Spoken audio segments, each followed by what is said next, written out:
to Athletics LLC with Lamar, Lucious, Big League Chew, and my man Clyde. You're about to be schooled in all things track and field. This is experience. Yes, sir. We are talking past, present, future. Y'all listen up. Let's go. Hello, everyone. Welcome back from a little bit of sleep, a little bit of rest in our own beds. Yeah, right. I'm still waking up early, like, what'd I miss? And then I can't go back to sleep. I'm like, damn it. Just go back to sleep. But yes. The official Olympic hangover is here. We'll slowly get out of it, only to be woken back up to our collegiate jobs to report back to. So I'll accept Lamar because he lives that life, right? Yeah, I lived that 15 hours at a baseball field life, so it's okay. So, well, welcome one, welcome all to another fun episode of Athletics LLC. If you don't know these other three tiles with me, let's go ahead and introduce them real quick. Sir Lucious, love to see you in the room, sir. Love to see you in that room. I am so happy to be in this room. Welcome back to this side of the world, sir. I have into that. Very happy to be back. Trying to slowly get caught up on sleep, but I think the old adage that you never catch up on sleep is very true. Man. Clyde, how are you today, sir? Oh, all is well on the West Coast, and I can't get any sleep either because, our 3 a.m. time was hard to keep up with for the waking up for live Olympic coverage. So my clock is all off right now, all off. Right.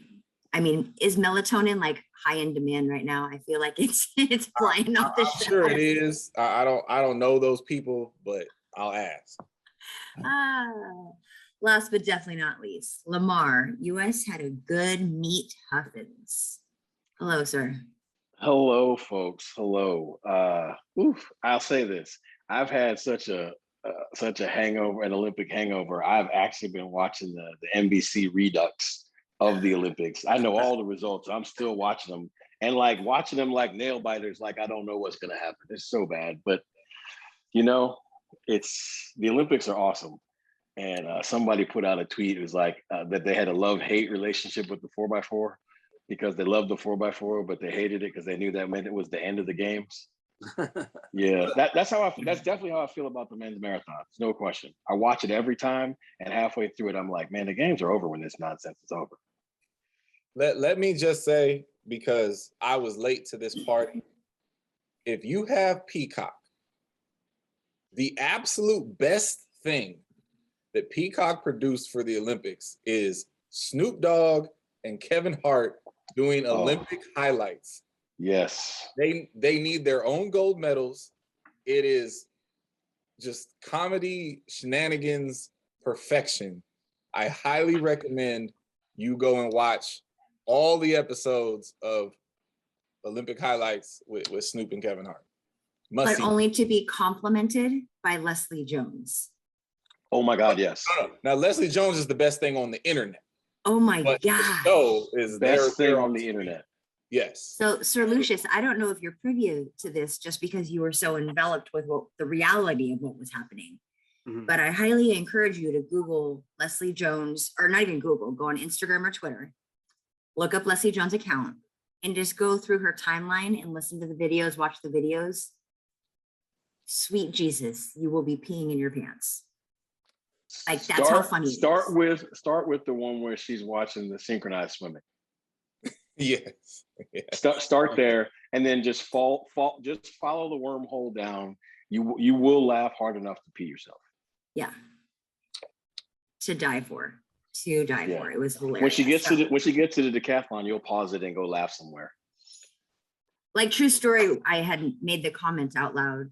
I said, we need to get her on the show to get that debrief. You know what I mean? Like, yes. we need to help her. We need to help her and have her comedic relief to be on. Somebody around here got enough juice to make that happen. I don't know who it is. Somebody. Or we need to get her on ATL. Let's shout her out to Paul Doyle. She You needs to know? be the commentator. Oh my God. Oh, she would be the best.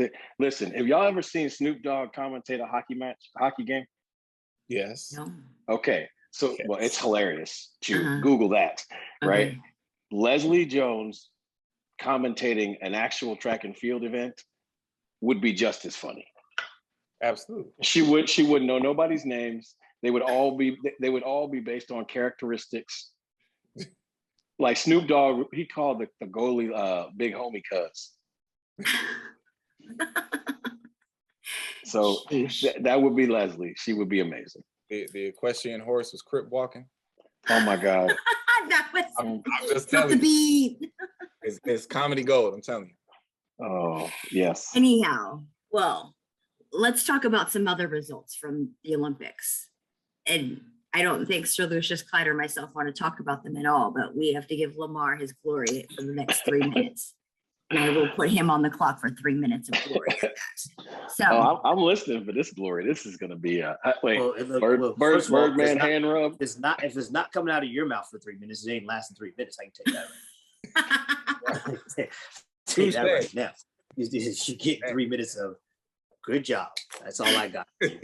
I mean, dang! Like this is the culmination. This is my Olympic gold medal right here. I went hard in the paint. did you though? Let's be honest. You were the best of the worst. No, you will not disrespect my sport like that. I will say this though. 2/3 of the way through the meet, I want everyone to know that the score on the men's side was 2-0-0-2. I just want 2/3 of the way through the Olympics, we had scored a second place, 0-0, and a second place. So we are not great, but we rallied. We rallied. I mean, I said this in the group text. Like Nostradamus could not have predicted what had happened over those 10-something days. Like, I mean, look, the men's 100 broke the internet. So, like, anybody tells you that they had him winning is just a flat out liar. This is true. Because I don't think he would have told you he was going to win. His social media. Well, after the semifinal, I thought he had a chance. No, you did. He did. Stop. There was a lot of that. Yeah.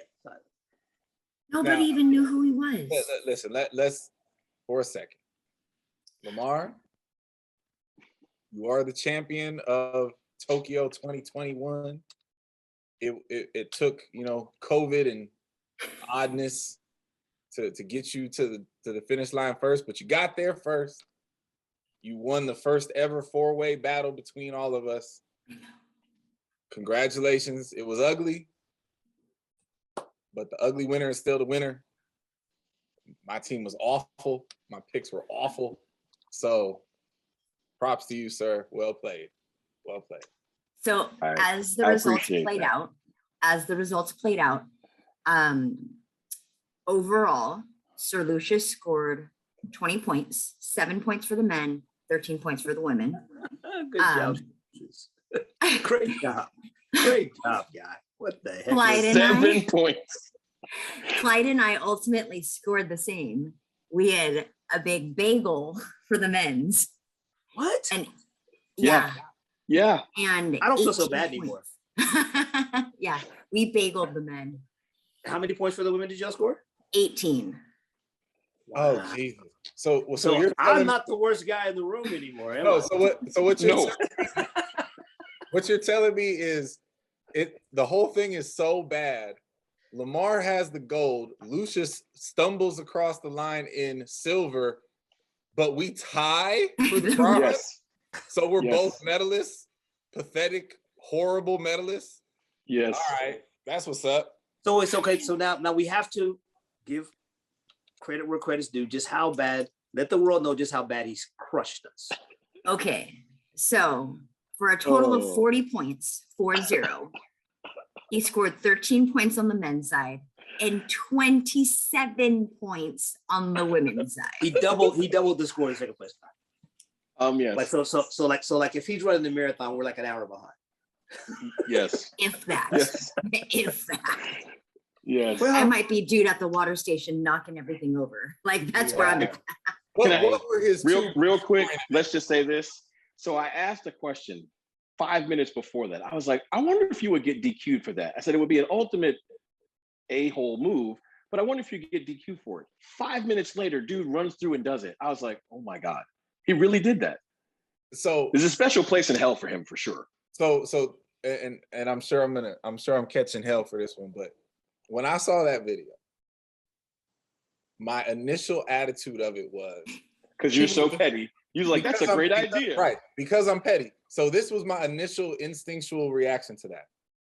If he would have meddled in any way, shape, or form, I feel like I would have called it strategically savage. But the fact that he didn't just makes him an asshole. Absolutely.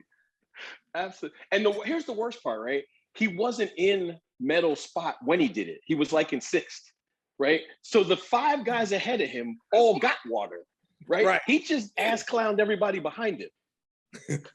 It was so bad. If you're gonna do that, I need you to rally to the finish line and get a medal. Then you would be like, you'd be Mount Rushmore of petty for that. Oh my gosh. My goodness. Yeah, so I didn't realize that these two hadn't scored a point in the men's meet until the meet was over. So let's be clear. Hold on. I'm telling on all y'all right now. These 3 were scared at first of me. Oh, no doubt. Because after the women's 100, we were like, oh my God. Right, your first 20, you were like the Chinese cat. You were up by 15 meters at 20. No doubt. But then at the end of the day, zebra doesn't change it. Normalcy was restored. It's like, yeah. And what it was and I think scared's probably a little bit of an aggressive word. Let's say concerned. Concerned is definitely the right word. Yeah, because I think the more the concern was, and Clyde should still have this issue, was the issue of tying or getting beaten by your horrible picks was not a good deal. So. Look. Dude, I mean, I only beat you by 2 points, but I beat you. So it's understandable. Trust me. I wish I was in second. Guess what? Look, for the guy that has been just carrying this flag of you're the man, it took a beating on this one, brother. Look, if you're gonna go down, you go down in epic fashion. Tying shoes in the basement is epic fashion. See, I really, to be honest with you, my picks were so bad. I just knew I was last. I told y'all on last show, I knew I was last. I had no idea. So kudos to Lamar. US had a good meet, and prayers for Big Lee, Clyde, and myself because we were off. I will say like this. Listen, I'm gonna be proud of my second place finish before I got lucky because I was terrible. Like you said, though, it's a good thing we can coach, right? Because exactly. our predictions. Yes, I definitely can't predict anything. Yeah.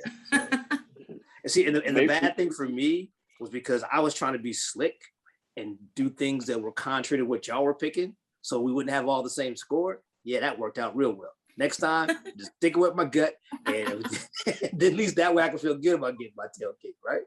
So I'm gonna outsmart y'all, all the way to 20 points. Sir, all of your and my strategic moves failed. Hold up. I think the funniest part, right, is that like what was clutch for me was all my second places because I had a whole bunch of where I had first and thirds backwards, but I seemed to be locked in on who was going to get the silver. Yeah, you crushed it. Man. Shout out to Kenny Bednarik. Oh my gosh, Clyde! To answer your question, his high scoring event was the 400-meter hurdles women's. The high scoring event for all of us was the hurdle race. We all scored 8 points because we had the first and second place finishers and then all bageled the third place finishers. For the men, you mean? I'm sorry? You're talking about for the men's? That was your high scoring event. For the women's shorts hurdles was the big scoring for all of us. I got you. Yeah. So, and then your overall scoring where you got us all was in the men's deck. You were picking Warner to win. Yeah. So You know? We like the Canadian. Hey. You know what's funny? This is real quiet. Nobody's paid attention to this, right? Like Jeremy Warner just had the best decathlon season that anybody's ever had. Damian Nobody's Warner? paid it. Damien? Damian. I've been calling him Jeremy Warner all summer. Sorry, you guys. Yeah, Damian Warner put up 89, 96, and 9,000 in the same season. That's big. Right? Like nobody's talking about that. I'm like, bro, That's cuz his big. average for the year is over 9,000. Yeah. Hello? Shout out to Gar then, right? Gar did a good job this year. Yeah. You know, hello. You know, So and little known fact, Damian Warner did break one of I think the last remaining records I have in the world. mhm. I don't know if you two even knew this. I was the oldest oldest decathlete to ever win a medal at like 30 years and however many months. Damian's 31. You go. So shout out to Damian for taking us all down everywhere. So All basically, you just have a bronze medal now. Good luck. Yep. Just kidding. I just That's have a But- bronze medal. And as we will discuss here in a minute, that's deemed in some circles as a participation trophy. But Oh, no kidding. yeah, no yeah, kidding. we're gonna go to that here in a little while. So moving on, we'll wrap up the real Olympics because I mean our predictions were the Olympics for us. But let's talk about what really happened. You know, Sir Lucious was great, blessed enough to like experience it all, be there, experience the other athletes and their teams and sports and whatnot. But you know, in regards to athletics, aka track and field to the USA, you know, we wrapped up our last episode with about 4 days, I think it was, of activity that we didn't get to talk about. So what were some things that stood out to you in those closing days of track and field, aka athletics? I mean, I don't. What hadn't we talked about? Had Miss Mo done her thing yet? Yes. The 800, yes, not the 4x4, Okay. obviously. Well, I think the men's high hurdles happened after that. The men's 200 happened after that. The 4x4s happened after that, and obviously, And the 15, the men's 15. the men's and women's 15s happened after that. So then had the relay debacle already happened. Mm-hmm. Right. The relay finals hadn't happened yet. Yeah, No. but the debacle. So those are men's high hurdle final that happened already, because that was the same day as the men's relay final. Relay. Yeah. I mean, I think for me, obviously it was great watching the 4x4s come together. And I remember I was sitting with Dennis Mitchell when we were watching the 4x4 prelims. And he kept saying, Mike, what's India doing up there?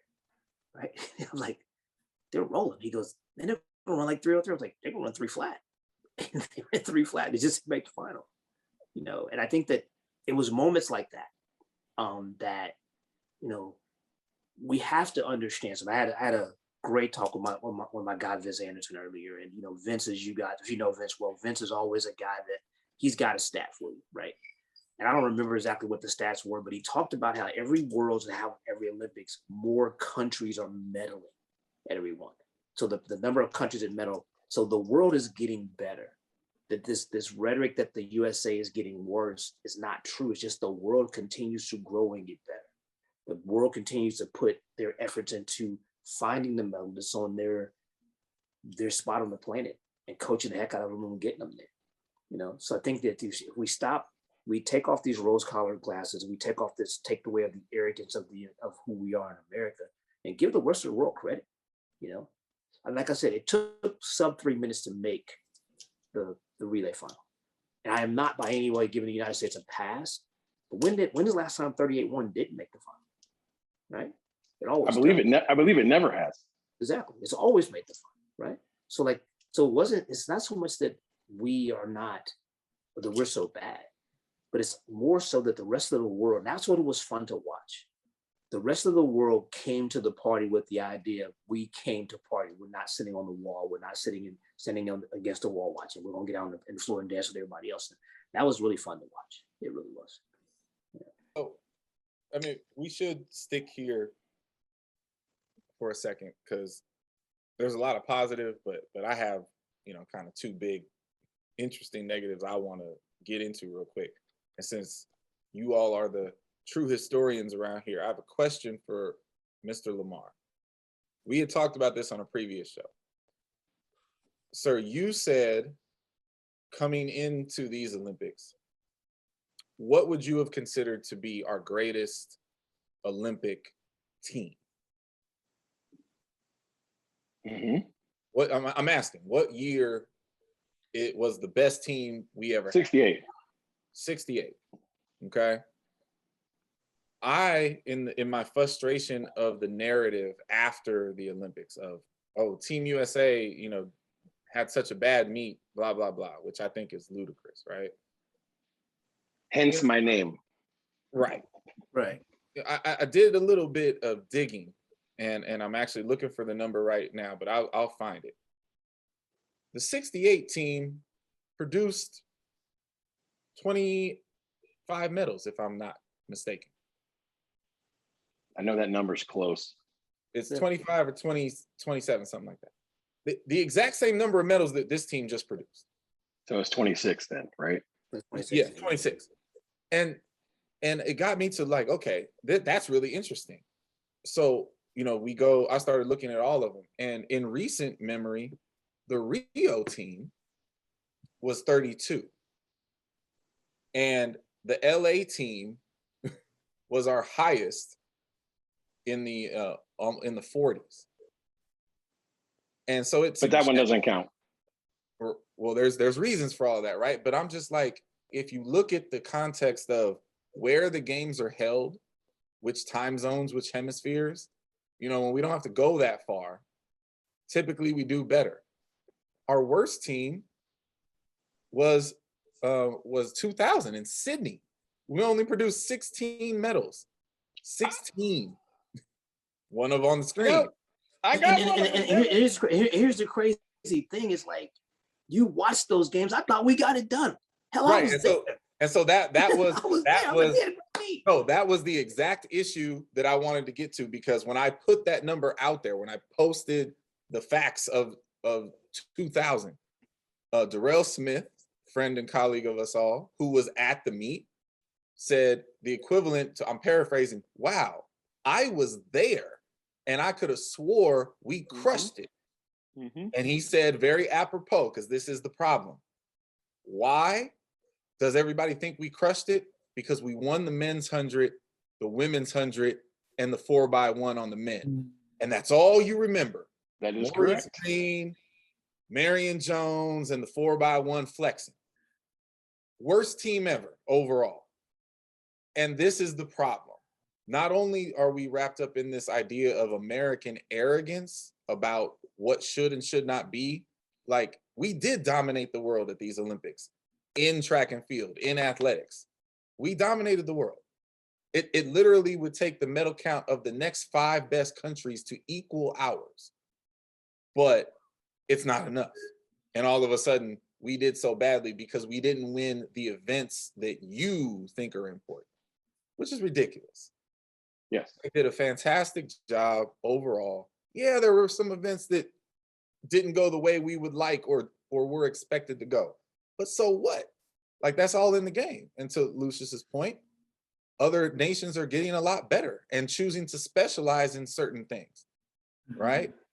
We're there trying to compete for all of it across the board, and country X and country Y are like, nope, we're doing this and we're going to do this really, really well. Like, the Poles are coming in there and just tossing things around the field and murdering people. So it's like, pump your brakes, man. Like, they did a really good job. And our medal count in these Olympics was right on par with what we always do at the Olympics. Mid-20s on the medals. Go look it up.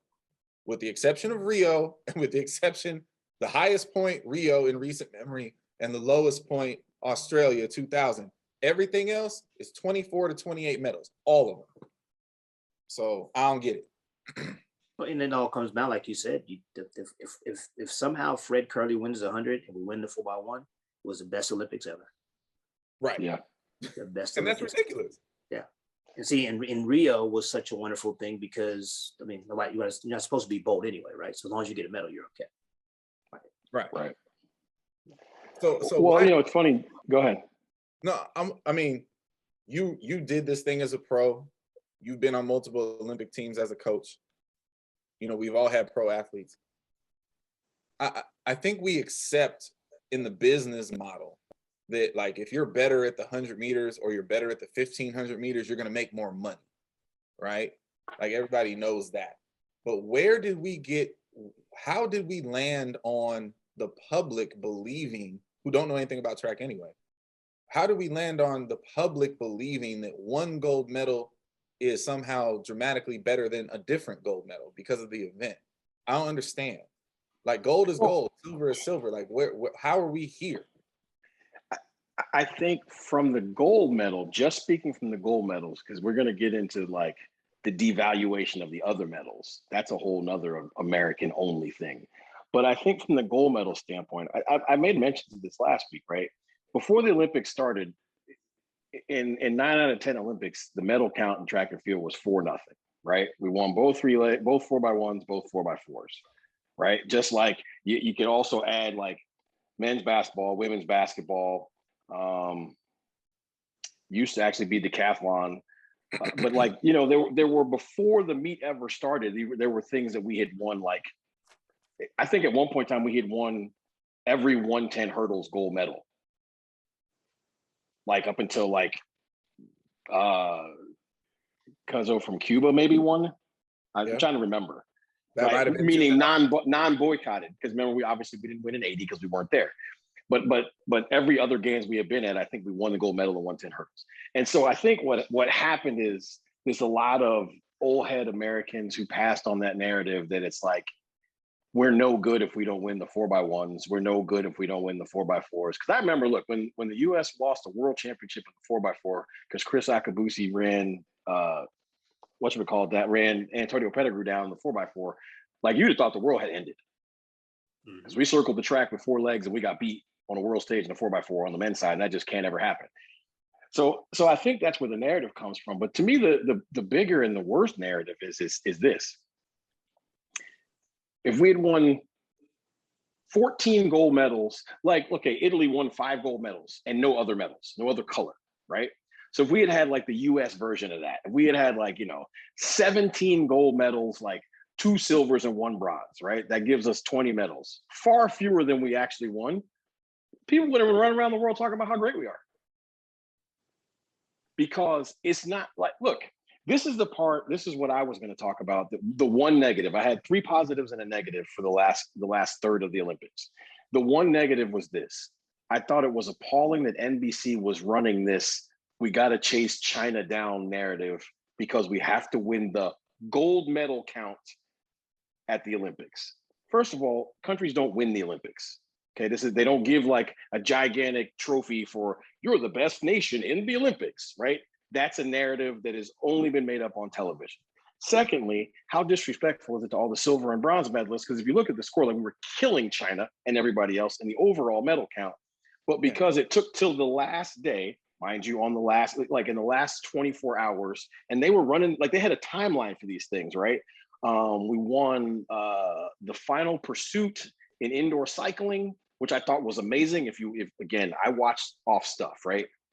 That was amazing to watch that happen, because that's somebody that wasn't supposed to get a medal that persevered over 4 stages to win a medal, and endured a crash, no less. We won gold medal in men's basketball, gold medal in women's basketball. Sprint canoeing. And we won a medal. Was it a gold medal in canoeing? Sprint canoe, yeah. Yeah, in sprint canoe, right? They were like, they had like a timeline for basically like how we were running China down, and then like how we had locked them out, right? Oh, because also in the last 3 days, we won the men's gold and the women's gold in golf, of all things, right? I thought that was amazing, to be honest, because golf's not one of those things you could like, well, you're the favorite, so then you should win. Like, that just doesn't happen. Which is why we won, to be honest, because neither one was the favorite. But at the end of the day, what bothered me by it, right, was just like, I can't get past it because I was in the Atlanta Olympics. That billboard that said second place is the first loser, that was up during the Olympics. It says everything that's wrong with our country, right? It one of you brought it up, like somebody referred to a bronze medal as a participation trophy. Like, you're third in the world. If you're okay, so look, if you're the third best basketball player in the world, depending on what day it is, you're like Luka Doncic, Kevin Durant, or LeBron, like depending on who's making this up at the time, right? Like there's some people who think that LeBron slipped to third. I think they're crazy. But the point is, if you're third in the world, you're pretty good, right? If you're the third best anything in the world, usually people know your names. So it is just so appalling that silver medalists and bronze medalists in this country, like, they get treated like also-rans, and like we only want to talk about the gold medalists. And I'm like, that's just ridiculous, right? Every other country reveres medalists of any kind, right? Of any kind. And you know, and for me, the best thing I saw in the Olympics, they happened almost simultaneously. The Italian cat kicking the door down, running down Great Britain and dipping at the line to win the 4x1. Let's write that down because it may never happen again. Italy won the men's 4x1, right? And doing it that way, not with like, look, it wasn't their guy. He was on second leg. They entrusted, hey, are you listening, America? They entrusted another guy to do his job. Run Nathaniel, what's his name? Nathaniel Blake? Yeah, Mitchell Blake. Run him down and get us a gold. Awesome. Had a job to do and went and did it. And then, contrary to what America would like to believe, the biggest upset in the Olympics was not Grant Holloway not winning. Mr. Vetter from Germany in the javelin has thrown north of 90 meters 7 times this year. He threw 95 meters, is the second or third furthest throw in history. Yeah. He threw 82 meters and did not make the final 3 throws. And Cuzzo from India, who was crunk, and when I say crunk, he was crunk beyond belief. 87.50, 87.19, I think, on his first, and 87.50 on the second. And the second one, he let it go, turned his back to the throw, and went like this. It was in the air, and the British announcer was basically saying, like, technically by the rules, if you turn your back to the throw, it's a foul. Clearly, they weren't going to call that on him. But the point is, my man was crunk. And then India acted like they should when you win it. When somebody who's not supposed to win a medal wins a medal, they would have acted the same way if he got the silver. Let's just be clear. They went nuts. Right. And that brings us back to the point you were making about countries getting better. The most individual nations that have ever won gold medals in the Olympics in track and field is 25. The Indian javelin winner makes it 24 for these Olympics.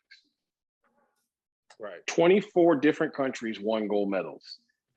Wake up, folks. And I the think rest the of number the world has gotten better. Number of teams that won medals, period, is much greater than that. Oh yeah, for sure. Yeah. For sure.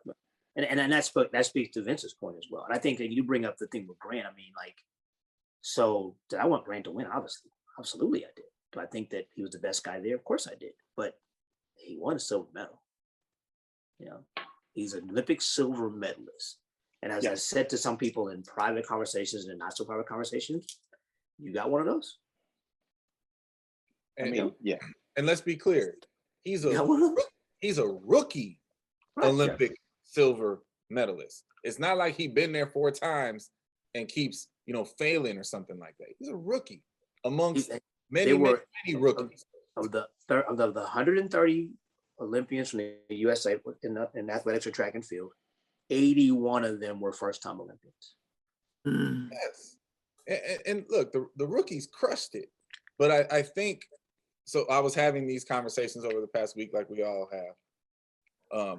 Something that dawned on me, Lamar, to the point you were getting at, is America's arrogance, sure, but also our fascination with ball sports, team sports, right? Oh my God, yes. Football, baseball, basketball, whatever, hockey, however you want to call it. I totally understand and 100% agree with that nobody remembers or cares about the team that loses the Super Bowl or, you know, the World Series.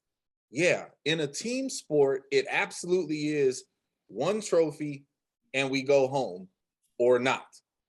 I get it, as it should be. But in the Olympics, which is mostly comprised of individual sports, the trophy standard is the podium. Period. That's why you see person X cross the line. Yes, they lost the race, but they know they crossed the line on the podium. And that's why there is instant just gratitude and celebration and flags being thrown over the rail and people crying on the ground for a race that they lost, because everybody understands it's about the podium. And that's our standard. And that's what makes our sport awesome. It's not weak-minded or, you know, I don't even know what you want to call it, to recognize that what we do is different. It's not a ball sport. It's not the Super Bowl. Now, the people who are in fourth, they feel like the teams that lost the Super Bowl. Like that's the place you don't want to be. That's hard. I you know, we all know somebody, at least one person personally, who's unfortunately found themselves in that fourth, and it messes with you forever. The same way the Patriots losing the Super Bowl at 18-0 will stick with Tom Brady and the crew forever. That fourth place is forever. The silver medal is not the thing that you worry about. This bronze medal is not the thing that you worry about. That's what you celebrate forever. Amen. I mean, I could not come close to saying that any better.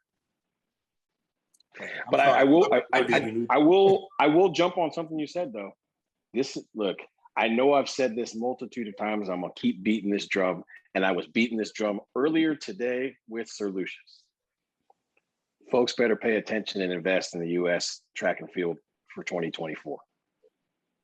Oh, because trust me when I tell you. Listen, the 2024 U.S. team is coming for the 68 team in total gold medals.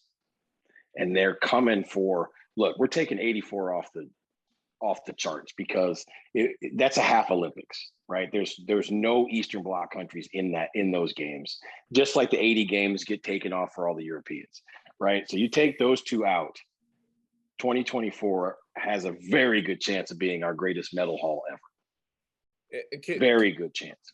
Can we get back to the rookies for a second? Because I was, you know, I'm a nerd. I like nerd stuff. So I took the time to break this down. In the events, you know, that I primarily deal with, just, you know, sprints and hurdle stuff.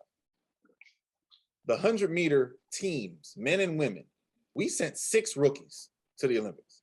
3 in the men, 3 in the women. We sent all Olympic babies. We came out with a silver medal. In the 200, 6 rookies and 1 literal child, 17 years old. Yes. We got a silver and 2 bronze out of that. Okay. 400, 5 rookies, no medals. 110, 100-meter hurdles. Whoa, you got a medal in the 400. Stop that. Open 400? Allison. Not a rookie. Not a rookie though. I'm talking about the rookies. Okay, the rookies got no medals, but we got them. Yeah, we got a medal. Clear that up for me. Okay. Yeah, I'm sorry. I'm focused on the rookies. Okay. In the 100-meter hurdles, we sent 2 rookies, came out with a silver medal. 2 of the 3 were rookies. In the men's 110s, 2 of the 3 were rookies. We got a silver medal. Men's 400 hurdles, men and women total, we sent 4 rookies. 1 of them got a silver medal. You know what I mean? We got the silver medal out of the crew, right? It's like the women, the 4x1 relay pools. Only 1 person had any kind of experience. That was English Gardner. Got a silver medal out of it. And in the 4x4, everybody's a rookie, right? The whole pool, Allison aside, everybody's an Olympic rookie. We got gold, and a bronze in the mix. So it's like the babies did their jobs. They did well. Like I don't get it. Yeah. And the group of rookies on the men's side just ran the fastest, I think the second fastest time in Olympic history. Those 4 by themselves. Yeah, by themselves. Yeah. Like it wasn't remotely close. I mean, listen, we all enjoy the curb stomping of the 4x4s, and it's beautiful to watch them run that way. But man, I wish there was a race going on, because those records without a race, it's really hard. It's really, really hard to do. Now, can I throw in my one complaint as it pertains to the 4x4? And this is a very nuanced thing. I'd really like your guys' thoughts on this. The women's 4x4 that stepped out for the final have been deemed the dream team. And that's apropos. They ran phenomenal. Everybody on that line, you can make a clear-cut argument that they deserved to be there. However, I gotta say that I walk away from that breakdown and the way it all went down feeling some kind of way as it pertains to the one woman who is walking away from the games with no medal at all. Our US champion goes to her first Olympics, makes the 400-meter final, and somehow all the women she beat at the US championships are walking away with the gold medal from the 4x4. And all the women that ran in the final are walking away with the 4x4. But somehow Quinera Hayes is going home empty-handed. Something about that feels wrong to me. And I feel like there was a way that we could have made sure that didn't happen. Okay, so absolutely there was a way that it could have been made for that not to happen. But I thought the job was to put the best 4 people out there, not to pick the person that won the trials a month ago or 5 weeks ago. Okay, so for those people that feel some kind of way, and since I was a part of some of this, I got a call or two. Okay, so she ran 50.8 the night before. Yep. And the 2 girls from the 4 that supposedly we shouldn't have put on there ran 51.4 and 51.5. They ran within a half a second of her over barriers. Okay, there's no way Miss Mo's coming on, and I'm gonna let you be the guy that doesn't run Alex Felix, and then see where you can hide, right? Okay, sure. So I'm gonna let you make that decision. So at the end of the day, Casey, and this is where the political nonsense has to stop. The 4 best people need to be put on the track to run. At this point in time, now a month ago at the USA Championships, she was one of the 4 best girls. A month later at the Olympic Games, she wasn't. And you can't sit in the room and go, well, let's let her run so she can get a medal because she deserves one because she was US champion. I agree with that wholeheartedly. And last week on the show, you heard me say, and I truly believe, and I will always believe, what you do at the trials guarantees you an opportunity to compete individually at the games. Then you can't feel some kind of way then.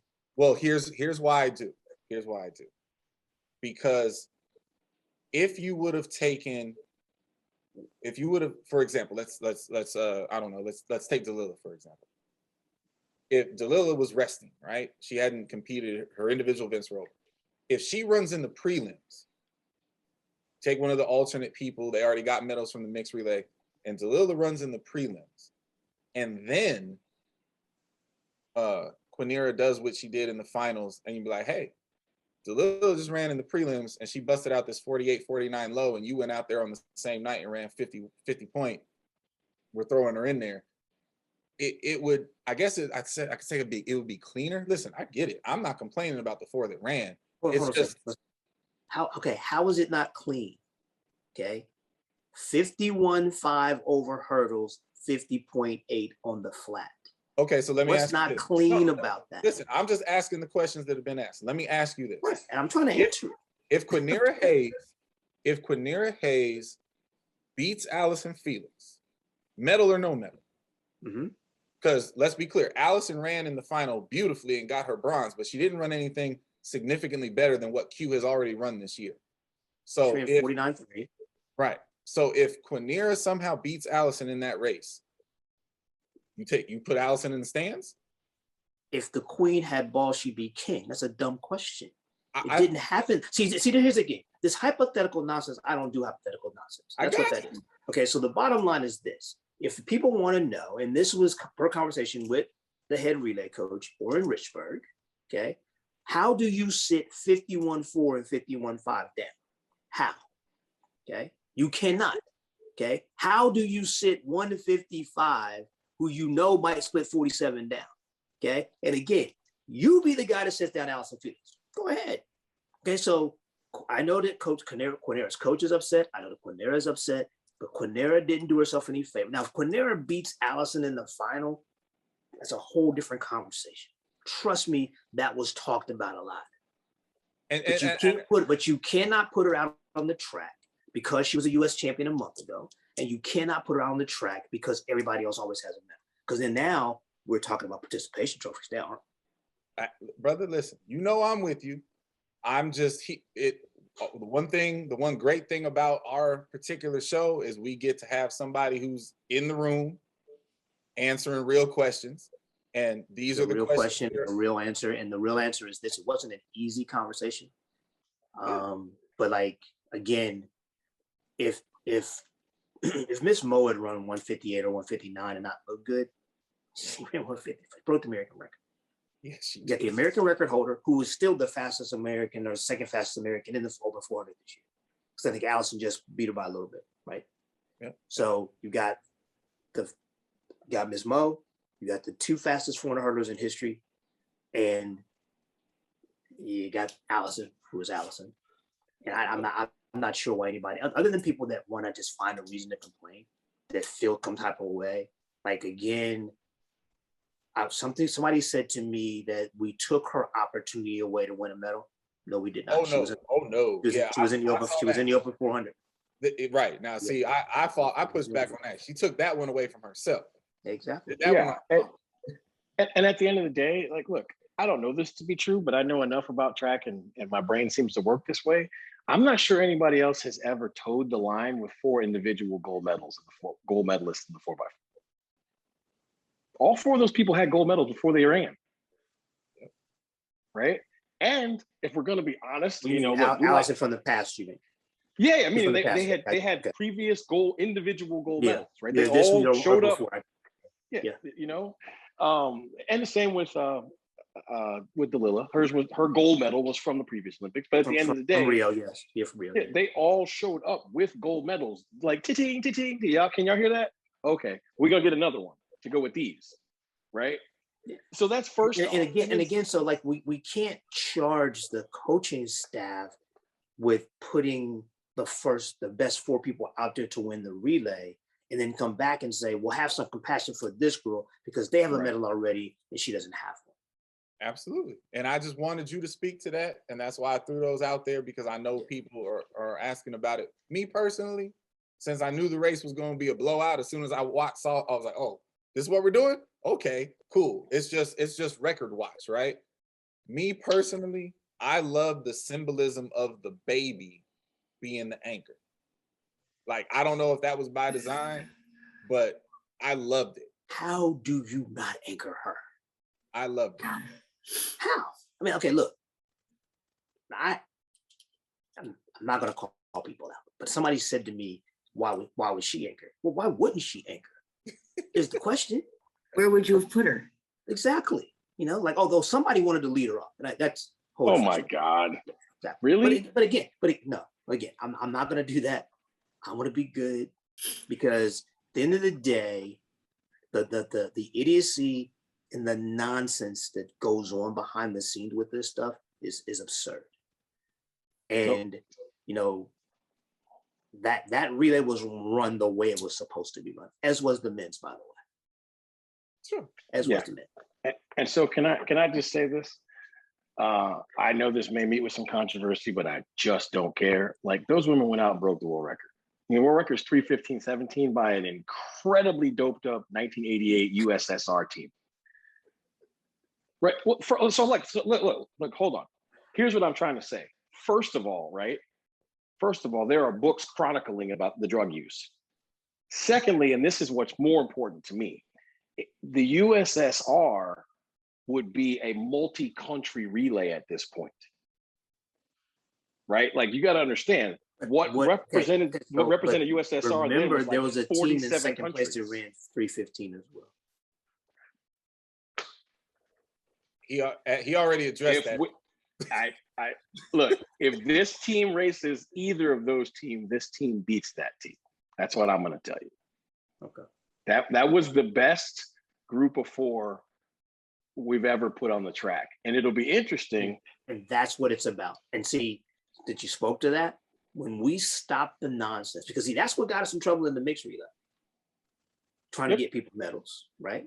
Okay, let's be nice. So we're running our 4 and 5s because everybody else is 1s and 2s.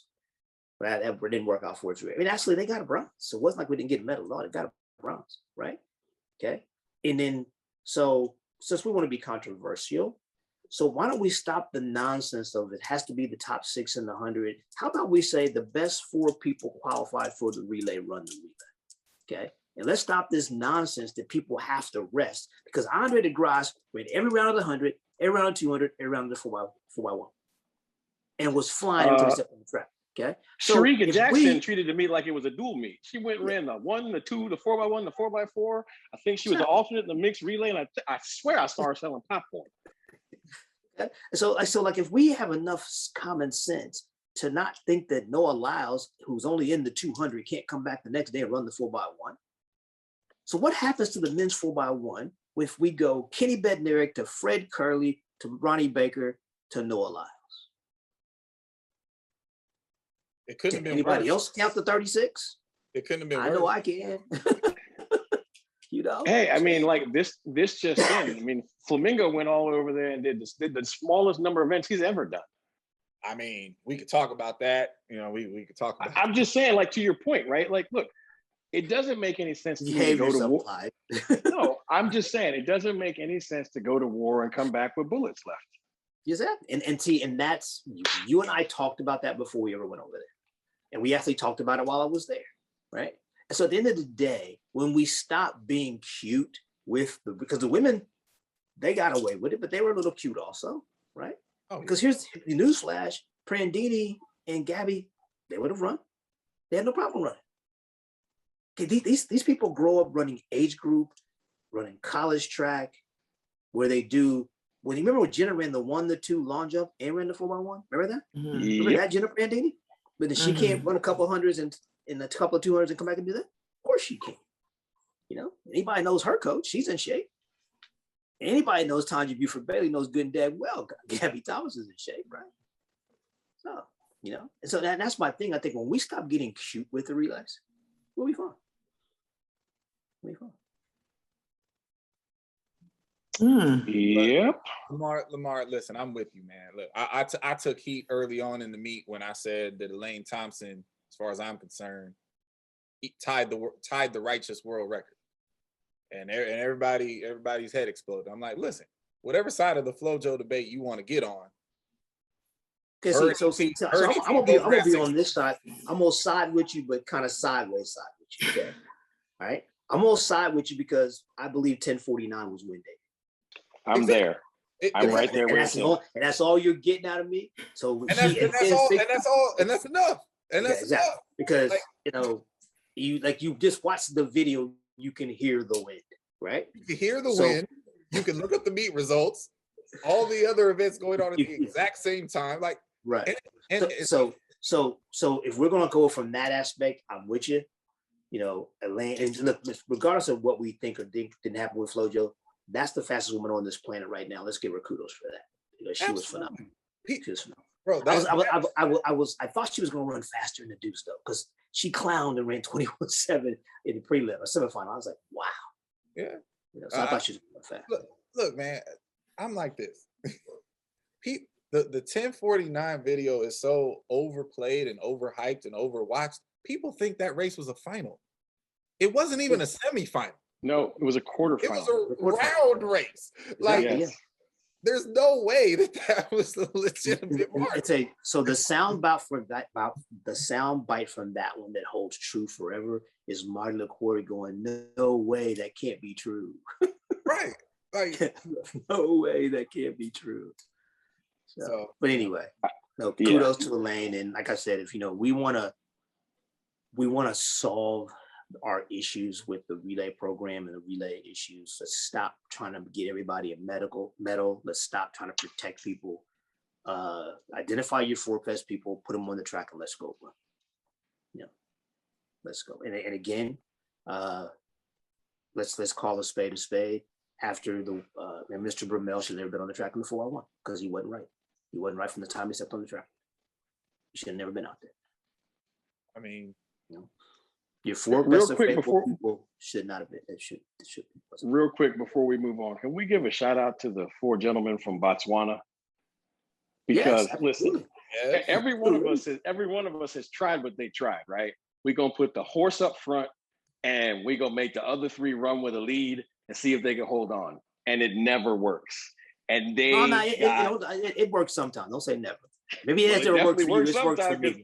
Yeah. I mean, you know, I'm not you. I don't have the other 3 horses like you. This is clear. Now you said put your best guy up front. I don't always have good horses either. So. Oh, okay. My bad. Sure. Anyway, Here we go. I mean, look, Botswana had a dude split 43, not named Makwala. Hello? Yeah. I don't even know who this dude is. Well, see, but then wait a minute. The Netherlands was second. Mhm. Right. Okay, Netherlands, so right. you can't skip over. You can't skip over them to get to Botswana. See, No, but this again speaks to the meat. Mhm. Okay, 258 was 7th. Yeah. 4x4. Yeah. Oh, look, You don't fall into that time. the race behind the U.S. was Yes, amazing. it was. Amazing. No, it was. It was like 6 national records, and didn't the Dutch break the European record? I think so. Yeah, I think it so. was crazy.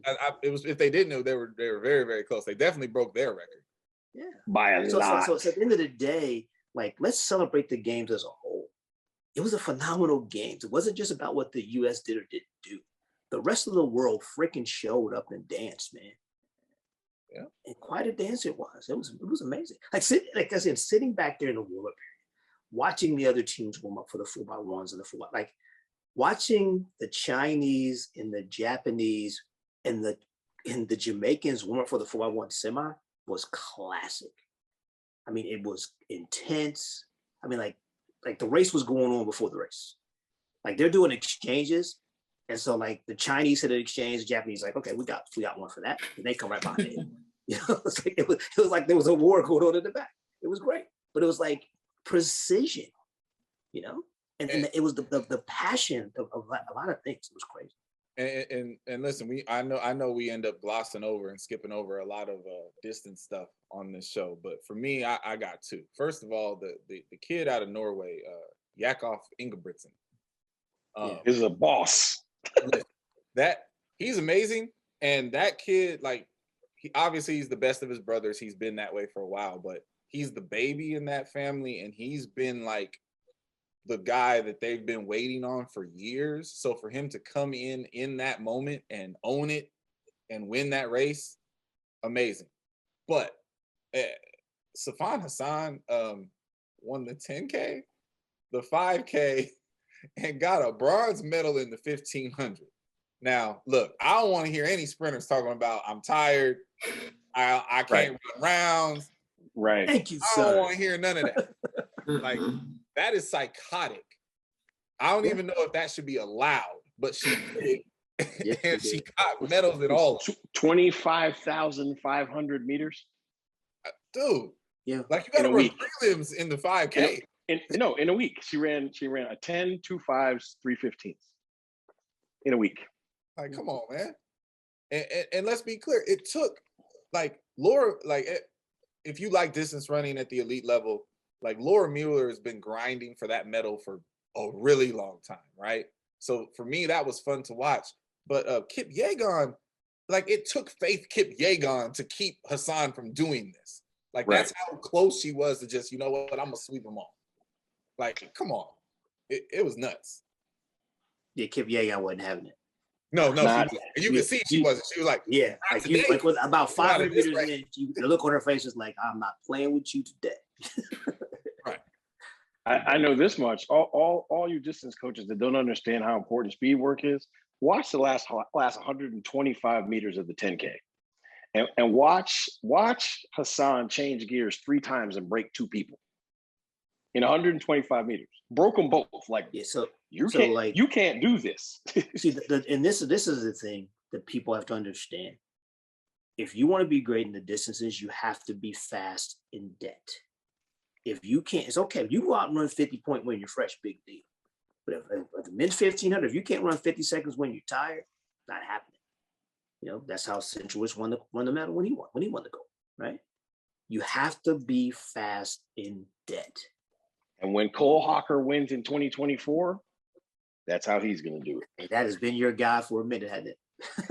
So I'll let the rest of the world in on a little secret. Like, look, I love Cole Hawker and I love the way he races, but Cole Hawker and I also went to the same high school.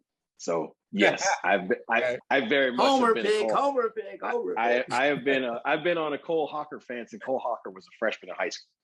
Hey, but you know what? He earned it though. Then look, listen, again, 3:31. Right, the rookie didn't come out with a medal. Ooh, whatever. He ran 3:31 in his first Olympics. Last I checked, got fifth. Last I checked, nobody knew who the hell Cole Hawker was a year ago, except apparently. What did I say a month ago? I said if it comes down to if they don't go out hard enough, if it comes down to the last 100 meters, he's going to get a medal and he may win because none of them can run as fast as. And if you watch, look, they show you the front, and you watch as they get closer to that, you can see Cole Hawker just running by people by the handful, right? He just needed it to be 1,600 meters to get a medal, right? Because he was coming. He wasn't beating that dude up front. No chance. Listen, that was not happening. But listen, first of all, 3:31 is flying. Yes, it is. Yeah. Yes, it is. So again, to speak to the babies, they performed well. There wasn't any baby that went there and just fell on his face. No, it wasn't. You know, they just, the rest of the world showed up in there. Yeah. Like I said, I've been saying this for a while. Benefit of the redshirt year. Yeah. Someone remind me, our baby, Mr. Knighton, got what place in the 200? Fourth. In 1993. 17. When Bolt went to his first Olympics, did he make the final? No, he didn't. No. I'm just saying. The young man has also run under 20 seconds several times this year. Yeah, there's that. So, hey, just think if he didn't go pro, he'd be winning state championships next year. What is that? Well, see, it's like he and I were talking, and he was like, "Coach, man, I gotta go back. I guess like the day I get back, I gotta go to school the next day." I was like, "I forgot you're still in high school." Like he's like, "That's not funny." I'm like, "It's funny, but exactly." Oh, trust me, his mother and the coach JT will kill him if he didn't go to class. So he's going to class. Hey. I mean, imagine that first day back at school. How was your summer? Oh, you know. Just hung out in Tokyo for a couple of weeks. That's all. We would all gladly trade our high school reality to have that senior year. Exactly. Please believe we would. Yes. Oh my goodness. Oh, I'm telling you right now, if I'm him, I'm wearing my closing ceremonies uniform to the first day of school. I don't care how hot it is. I don't care how hot. It could be 105. You might wear the top or the pants, but you ain't wear the boat. Yeah, well, you might wear it, but you're not gonna make it through the day with it on. I promise you that. No, I just gotta make it. I gotta make the entrance. That's all I need. Okay. That's all I need. I just gotta make the entrance. I want all the pictures. Jeez. Oh my goodness. All right. Well, let's transition back to the mainland, and let's talk about this ride. Ow. This ride that's been happening all summer. Oh, sorry, I hit my leg on the table. What are we gonna do with you, big league? I mean, at least I haven't fallen off the ball yet, right? The physio ball has still stayed under me this whole year and a half. So yes. If you ever fall off the physio ball on camera, oh my God, there's no coming It's back. A wrap. There's no it coming is a back. wrap. You're done if that happens. I know. I might have to take some workers' comp on that one. Let's talk about the ride that I haven't fallen off yet. This coach's carousel. The music's slowing down. The rotations are slowing down. There's still on a ride, but it's slowing down, right? Let's talk about these last few notable hires that have happened because they've been pretty big. Oh yeah. The hire of the year happened. I mean, I think that differs from what population you're talking to. So enlighten us to your population, sir. Ashley Kovacs leaving Ohio State dual gender to go to Vanderbilt single gender. Let me tell you something. Whatever AT's mouthpiece and Wallet together combined, whatever it is, she's the winner and still champion of the hiring of assistant coaches marathon from this summer, because that is getting it done. But I would echo that. If you are a fan of the throws, you know, except for Lamar, you've been very high on all things, Really? on all things Really? Kovacs, on all things Kovacs. Well, he's not wrong here, Lamar. You know, no, but I'm high on the man. I It's just okay, was see, higher on Big Homie. We got two problems with you. You disrespected Joe Kovacs and you didn't recruit Chew, so we're done with you, man. So let's go. hey, Fair enough. Sorry. But in all seriousness, like those of us that were super excited to see AT get the Vanderbilt job, we couldn't anticipate this specific thing, but this is the spirit of that excitement, right? Like, yes. AT is smart, and she's going to do things that are outside the box that people aren't going to see coming. And nobody saw Ashley Kovacs to Vanderbilt to go to the throws. No one saw that coming, and it's brilliant. Yes. It's absolutely brilliant. Now, me, I'm a West Coast guy, so another thing that I think people should have seen coming, but a lot of people apparently didn't, Carmelita Jeter crystallizes and finishes out the staff at USC. Welcome home, Jet. West Coast, Pac-12 stuff. Everybody thought, you know, the departure of Carroll was going to make people's lives easier. I'm going to tell you what, it's not easier. It's just different now. And Jet being there is going to be very, very interesting. And our conference is Quincy's put together a hell of a crew over there. So props to Jet. Welcome back to the West Coast. Yeah. And I'm going to speak to two guys, if you don't mind, because I've had the pleasure of working with both of these gentlemen. One is John Frazier, who was the #1 assistant at UCLA, is now the head coach at Texas State, the Bobcats. Bobcats. Yeah, you know, his first head coaching gig. And then on the other side of it, my man Jerry Clayton left Michigan as the head guy and is now the throws coach at LSU. So anybody thought that train's slowing down, Dennis Shaver's like, I got news for you, buddy. I went on, got me somebody that's going to keep up this train running. So things just obviously did not get any easier in the SEC because you brought in two very good throws coaches, and Mrs. Kovacs and Mr. Clayton. So kudos to everybody there in their new positions. And two, I'm going to have to disagree with you. The carousel is still spinning madly. There's a lot of jobs. There's so much going on. Yes, but like, it's not as fast. There's still, the ride is still going. Well, see, but here's the thing. Like, seriously, there's so much stuff still open. We could legitimately do shout outs on the coaching carousel for the next 6 shows. It's still moving. Yes. I think somebody put $2.50 more in the carousel. Yeah. And I'm going to predict that it's going to go on for the next 6 to 8 weeks. Definitely. Yeah. And that is crazy because we're so close. Yeah, we're so close to, I mean, we're 2 weeks out of September, 3 weeks out of until September. Look, Lucious is absolutely right. I'm with him on that. 6 to 8 weeks of news on the carousel. And I'm sorry, look, that can't be a good idea. Like, that can't be the model. I don't know. I don't work in the administrative world, but we shouldn't be filling seats once school is starting. And that's absolutely happening right now and will continue to happen. Like, I mean, and we're not talking about, and look, one job is not necessarily more important than the other, but at the end of the day, I think we all agree that Power 5 roles are bigger fillers than mid-majors, right? Okay, well, Florida State has 2 jobs to fill. Ohio State now has a job to fill, right? Like, Michigan has a job to fill. Michigan has a big job to fill. UCLA has a big job to fill, right? Like, all of those jobs are going to require someone to lose another assistant, right? So Oklahoma's still doing their thing, right? Like, Oh, yeah, I forgot about that. Yeah. right. And apparently there's several throws jobs open in the Big Ten. I wasn't aware of that till earlier today. Right. Several. And think about it. Oklahoma doing their thing creates an opening in Virginia. So, right? Like, there's still a lot of this going on. So I mean, I think somebody walked up to the carousel with $3 in quarters, like, let's see what happens after this.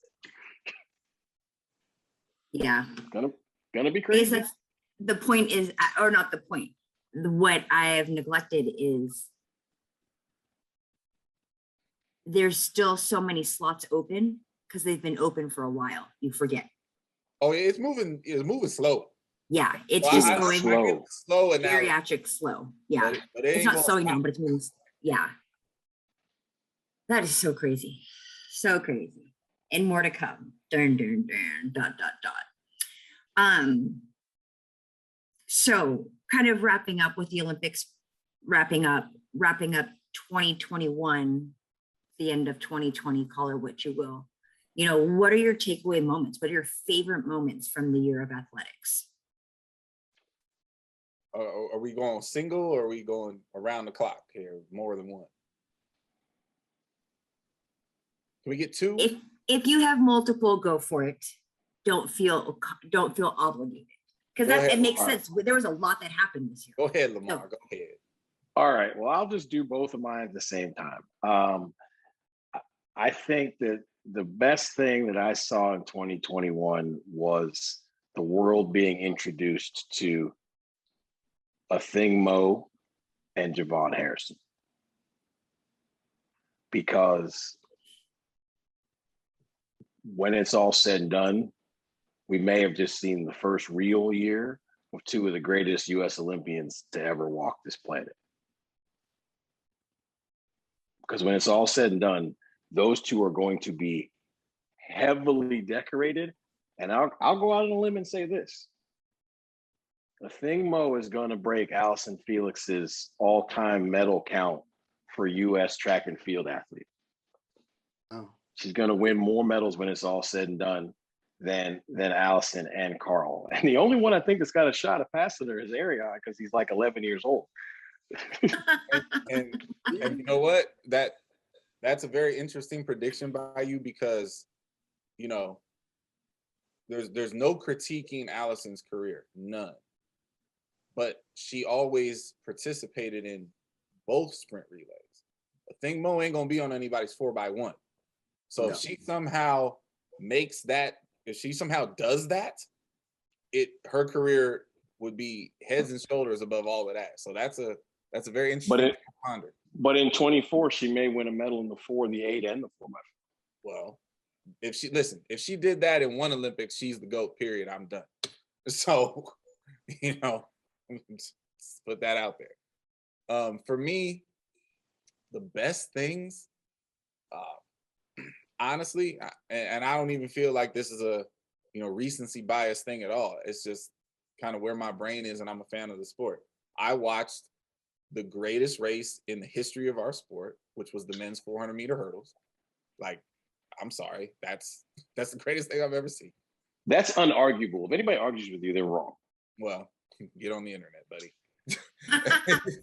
And then, for me, just because I feel like I know, I just turned 40 this year. This is a once in a lifetime event for me to this moment. I may never see it again. And the race was so phenomenal. Italy in the 4x1 was a monster race.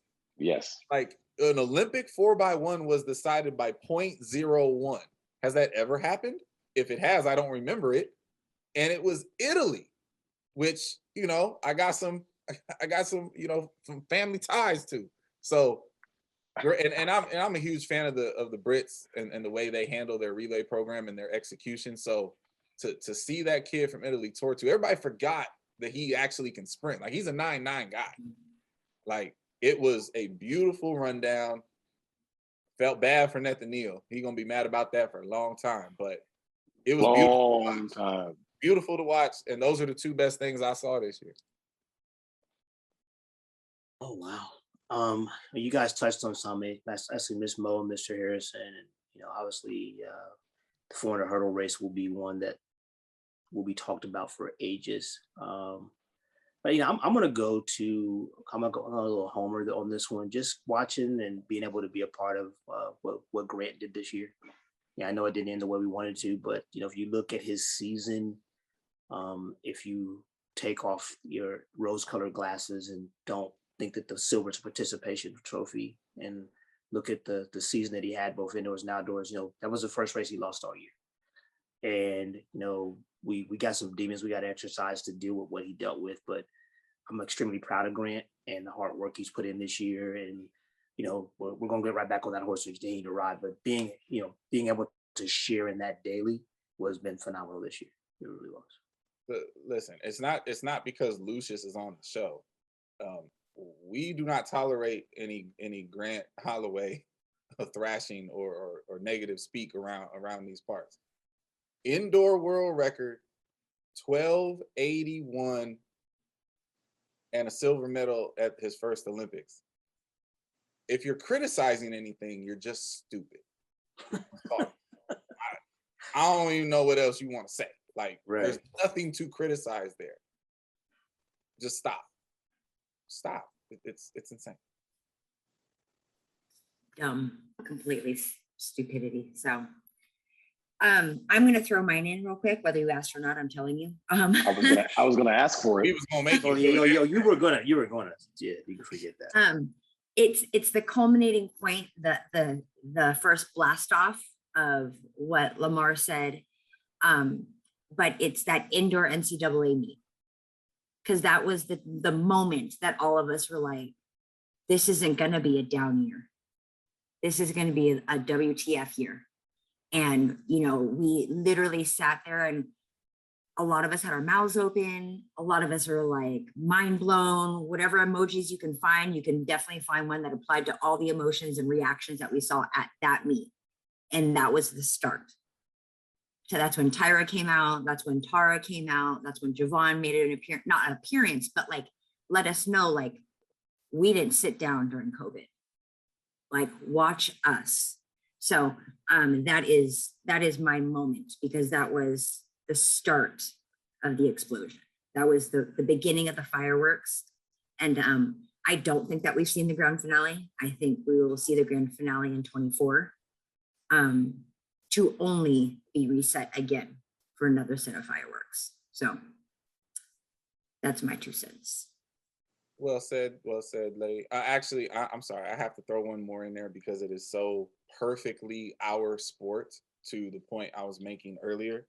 I saw a lot of people on TV, people that I respect, people that I watch, people that I'm a fan of, who in an ultimate moment of you just don't understand, were somehow criticizing Tambiri and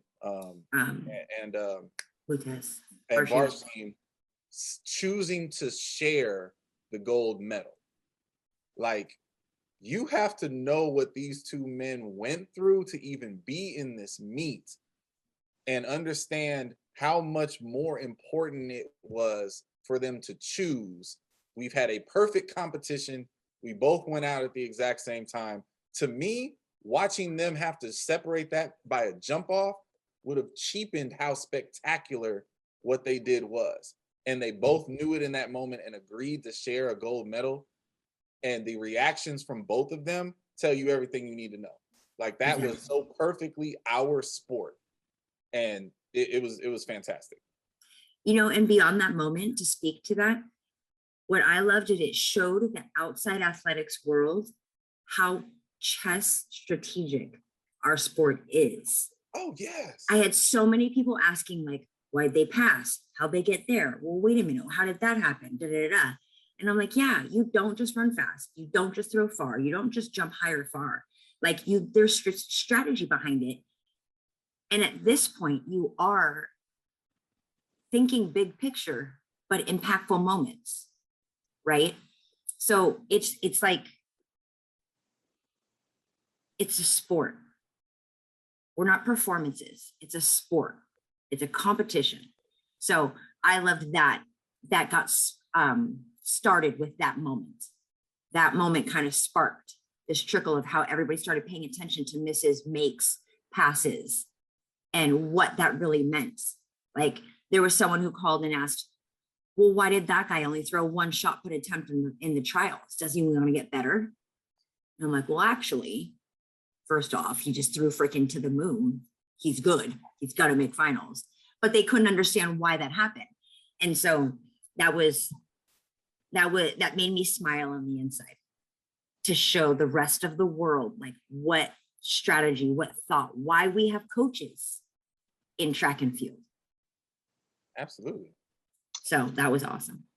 You sparked one more memory of mine that I wanted to throw in there. What I thought was one of the coolest things about the Olympics is two people, Rojas and at this point in time, the guy that I feel like the shot put was invented for, right? Like Ryan Crowley. They had one attempt left to give the people what they want, right? You came here to see me break the world record, and I will not send you home without what you came for. Plop, plop, plop. And it was awesome, right? Yes, I know Ryan didn't break the world record. It's his. It's the second furthest throw of all time, right. And he broke the Olympic record. Right. But at the end of the day, he knew that you wanted more, and he gave it to you. Right? He was competing against himself. It was over. In both cases, they were like, nah. You came for more, and I'm going to give you more. And I thought that was so awesome. Like what you were saying, Chu, is like so true. It's like the showmanship of our sport and of our people just shown through in these Olympics. Absolutely. Right? Like Carson Warholm is what indomitable spirit looks like. When all those basketball coaches tell you hard work beats talent when talent doesn't work hard. Look, nobody's saying Ry Benjamin didn't work hard. But I don't think anybody thinks Ry Benjamin is not more talented than Carson Warholm. Right? Like, I mean, at the end of the day, like Carson Warholm was running with the last amount of oxygen left in his body in the last 25 meters. And all I'm gonna say about that one is to be continued. Oh my God, that's gonna be one of the greatest things to watch over the. This is what I want everybody to get home, go get a gigantic thing of popcorn and get ready, because this has never happened in the history of our sport. We had the games in 2021. We got Worlds in 2022. We got Worlds in 2023. We got games in 2024, and we got Worlds in 2025. Get ready, folks. And there ain't no off year. There's not going to be the right year to have a baby. Like none of that's a thing. You got 5 years to get your helmet strapped on, put your mouthpiece in, and see how good you can be. Because this is going to be the first chance where somebody gets to create a legacy in 5 years. Usually it takes 8. That's right. That's right. And we said it last week, but I'm gonna say it again. The best rivalry we have going on right now is Warholm and Benjamin, because they're the same age. Mm-hmm. For however much you love the Sid and Dalila thing, and it's phenomenal. Dalila's 10 years older than Sid, so that's gonna end sooner than you think. These two cats are the same age, and they're not remotely old. This is going to continue for a long time if everybody's healthy. So, do you think they'll have conversations about, are you about to bow? Are you about to bow? Are you about to bow? Like, I feel like that's the competition too. Like, I can't sit down yet because he's not sitting down yet. Listen, you know what it is? It's a yearly Ali Frazier every single time. And only our sport could give you something like that.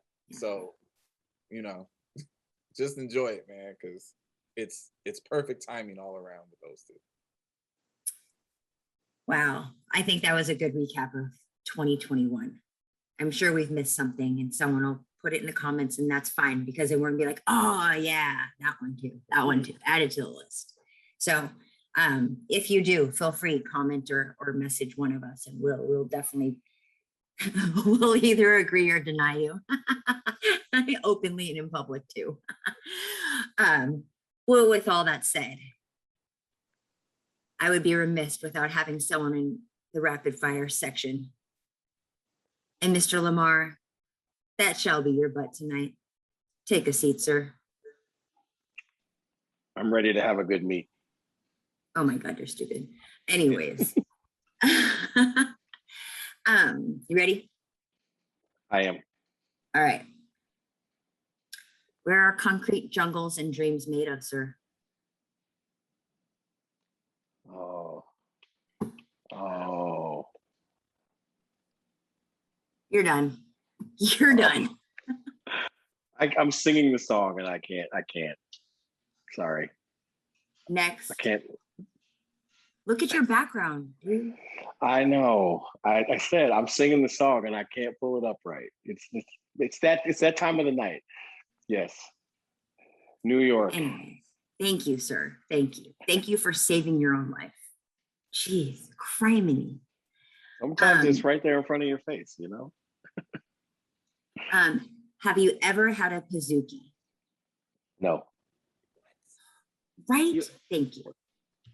You okay? I mean, Yeah. what is something that you miss about the time when athletes are coming back to campus?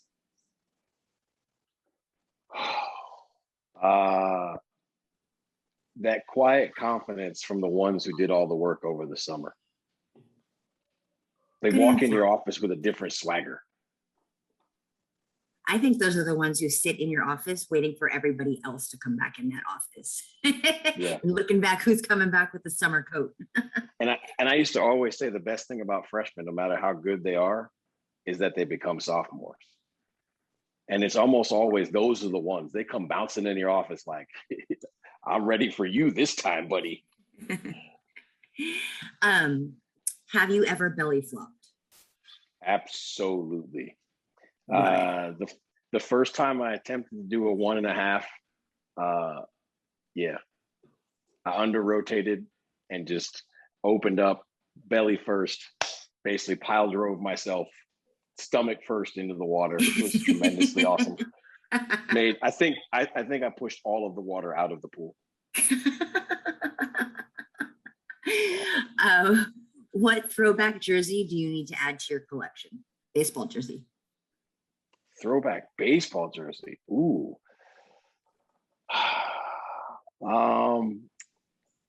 Real talk. I think I want a Rod Carew Twins jersey.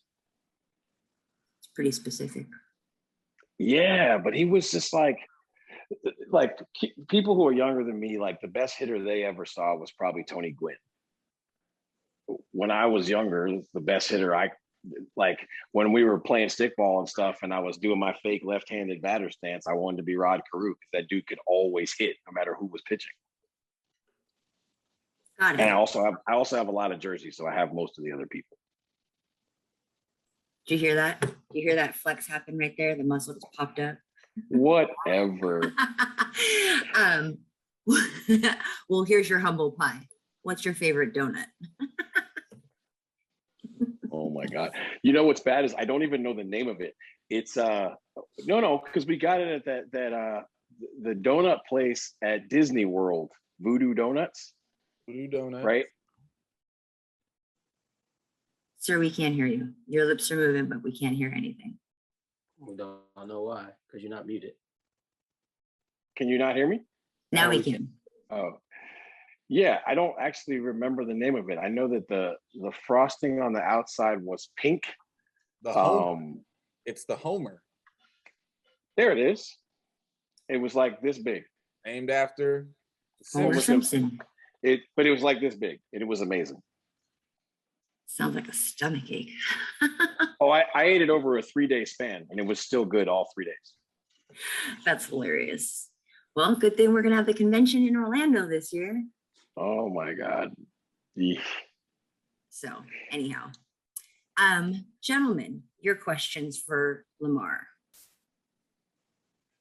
So I have a nerd, NCAA nerd process question for you, sir. Oh boy. At this point, it has officially been announced that Texas and Oklahoma will be joining the SEC.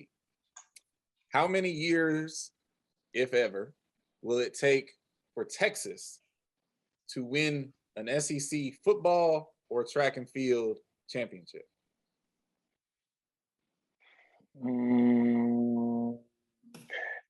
SEC football might never happen. I'm going to say at least 25 years for that. Track and field's a little different just because they do have like an insanely deep backyard. But I mean, at the end of the day, I think it'd be just as hard for them to win a win a SEC championship as a national championship. They haven't won one of those. So I'm going to say 25 plus years for either one. It is noted in our notes. I'll just back that up and ask you the same question about Oklahoma.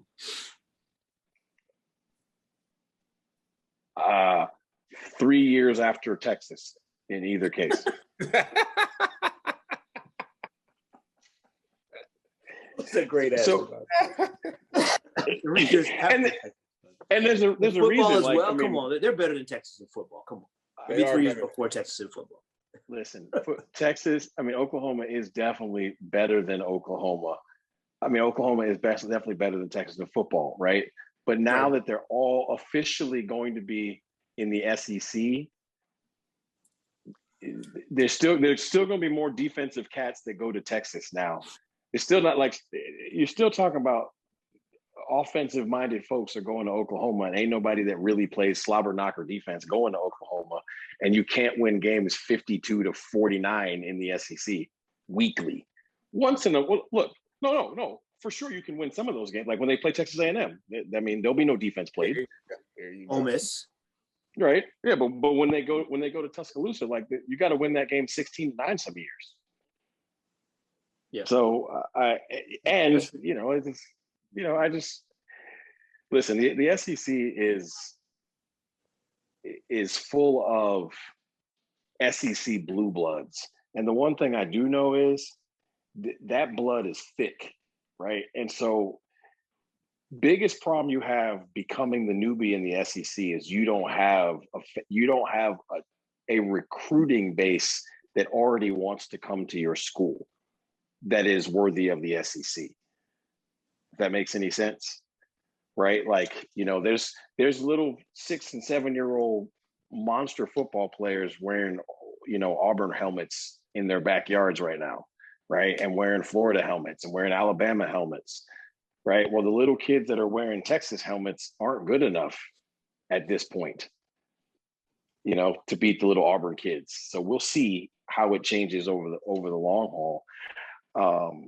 No disrespect to either, but I think both fan bases' hubris and arrogance is going to be their undoing for a while, right? Both fan bases have been 100% sure that they were better than those SEC schools from afar for a very long time. Now, when you have to go against them and you finish, 5th in the East and 6th in the West, it's you got to explain yourself.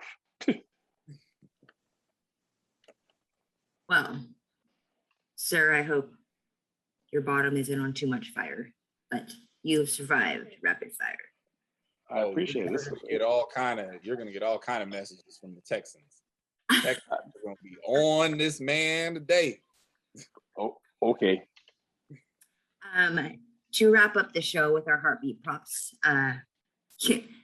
Sir Lucious was unanimously elected to give our respective words. So, Sir Lucious, if you would.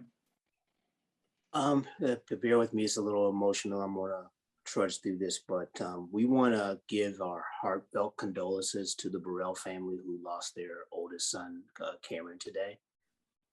There are no details, and I would say to those people that are searching for them, please stop. It doesn't matter.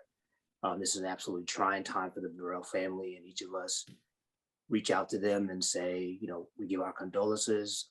Cameron was a phenomenal young man, phenomenal athlete, phenomenal person.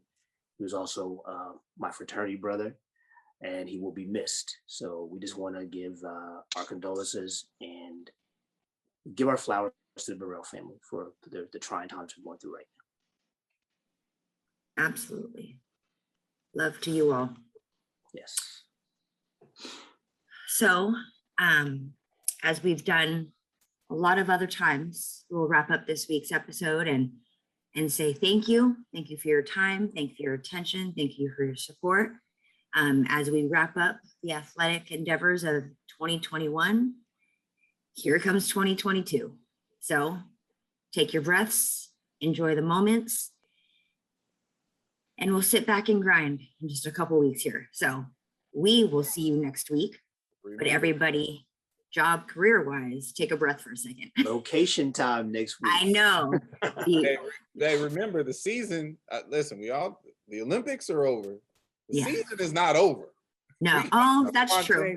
And let's also final coming. That's very true. And we also know it's Clyde's time of year. It's football season. So Yeah. we know Clyde's gonna have a lot to say about that coming up. So let's get. I mean, there's no more Sundays without football. There's no more Sundays. Gold is coming for 8. Yeah. Oh my There gosh. you go. I got it. Tell me he's not. I got he Tell me started. he's didn't not. I got he started. Tell me he's That's not. funny. You know he started. All right. For another day, Oh. sir. For another day. Well, everyone have a great weekend, great week ahead of you, and we'll see you again soon. Thanks, everyone. When the lights come on, the road just get to running. When the lights come on, opponents smash the plumbing. Heard you like it warm, hot, knife the butter. Truth pin them hard, knock them off that rebuttal. Tsunami, tidal wave to your puddle. Tough love, punch you in the arms, little brothers. Athletics, LLC, there's no others. Track and field's place to appeal to go further. Hey, Wally, Coyote, it's road runners. Feels like you know us, you've been with us the whole summer. If not for this quarantine, these 4 corners wouldn't be here, but we here, so start learning. You gotta earn your stripes, gotta get your scars.